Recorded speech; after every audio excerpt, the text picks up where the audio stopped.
Hello everyone, welcome back to video 2 of the series. Let's see what we have in our basket today. And it's diagonal difference. Let's first understand the problem and then we will jump to the code part of it. This problem is the matrix problem. And here we have a 3 by 3 matrix on our screens. And I have marked it with its position in rows and columns. We need to run our code in such a way that machine only picks the diagonal positions from right side and from left side, which is 0, 0, 1, 1, 2, 2, and 0, 2, 1, 1, 2, 0, respectively. We need to add the elements on these positions separately. And as a result, we need to get the non-negative integer from their difference, which will be our final result. Now let's jump to the code. Just to keep it simple, I have written my code on the Go playground. And here is my code. As in the problem statement, we have seen that it is a matrix problem. That's why we have two arrays which is iterating on it. First loop is for the rows, and the second loop is for the columns. Which means for every row there are some columns, which depends on the size of the array. And here is the logic where we are commanding machine to just to pick up the right diagonal position. And these variables are for storing the sum of the left diagonal and the right diagonal.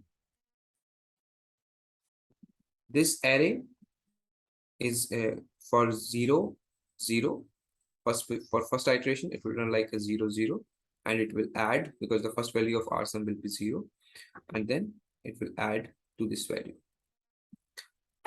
The part here is how we have reached to this point.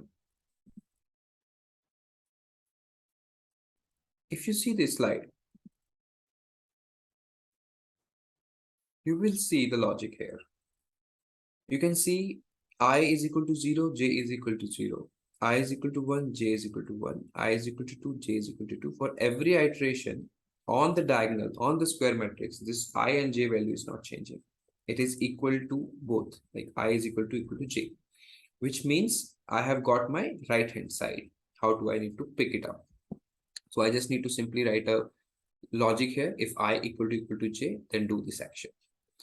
Second is this, if I plus j is equal to size minus 1, how we have reached here is, if you see this pattern, 0, 2, 1, 1, 2, 0, which means I plus j is 2, which is less than size of the matrix, size minus 1, which is 1.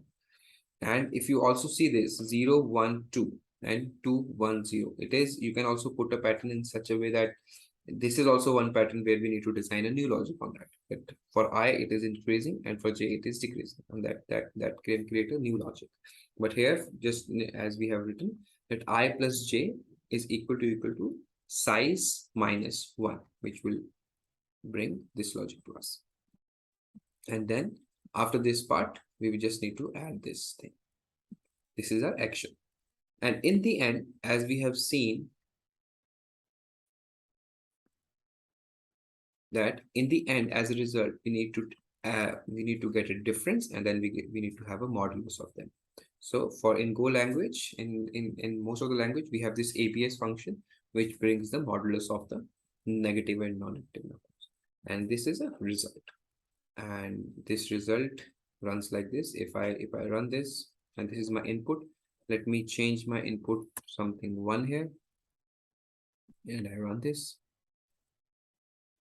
and my result has changed to 1. If I change this to 10,